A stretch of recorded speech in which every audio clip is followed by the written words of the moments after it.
my understanding from a number of people is that we're still considered somewhat of a backwater up here because we are so far removed from many other areas. And if they see projects going on in Old Town, for instance, the thought is, isn't that quaint? Not let's go down there and really enjoy this.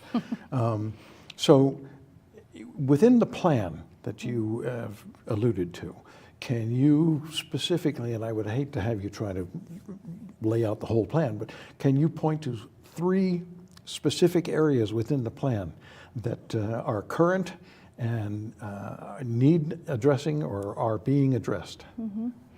Okay, so one is economic development. One of the economic development issues here in Eureka, and has been for a very long time, is we have, as you said, quaint, right? We have a lot of retail in the city. Retail provides sales tax, but it does not provide mid-level jobs to career jobs, which is what drives economy. Sales tax doesn't drive economy. So while it seems like that's a really good idea to keep adding retail into the city, that's not what drives economy. So I won't jump into what kinds of industrial needs we have, but that's something that's really important. We need to address this industrial issue. We have to have industrial jobs. So there are some things that we're doing right now to open that up. And there are some markets that are raising, that are actually growing in that area. However, we can't just have one market. As you know, lumber, if that's the only thing you have, then it goes down, your whole economy is struggling, right? So it doesn't matter what it is. If there's one industry, you're always in trouble long term. It might last for a short time, but we're looking at long term. So it's really important to have industrial for the long term and multiple options, not just one. So that's something, diversity in the economy. But retail is important too. So we don't want to push out one thing to pull in another. But as I mentioned, technology I think is a really important thing to bring to this area. Technology is not going anywhere. It is the future, and we have to keep up on that. I think that also raises education in the area. It raises, schools that are more desirable. There's a lot of things that could happen if we increase that focus of technology in this area. That's one area. Oh, okay, so that's economic development. You said 3, right? I said 3 if you have them, but so that's one. But I kind of addressed a couple of them. Then education is critical.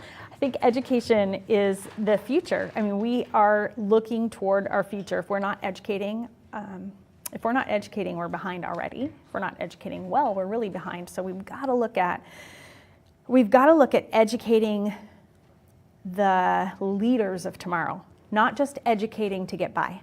We have to educate for the leaders of tomorrow. So how are we going to do that? And that's a question that I'm asking and want to see happen, is how are we doing that? And I think technology is part of that. We have to teach.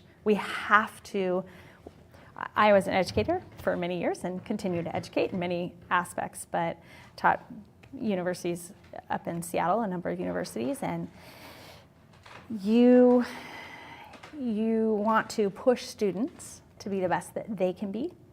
And the only way that happens is if you challenge them to keep working harder and for goals that are in front of them, rather than just the status quo. I think that's one of the things that we could really improve in this area.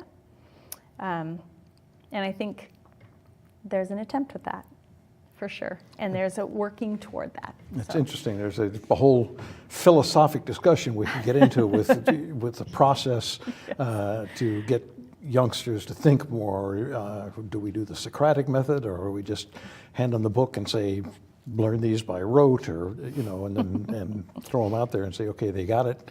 I mean, that's an entire discussion by itself. And if we could move on from that to a third idea, and then I want to go back to the first one. Okay.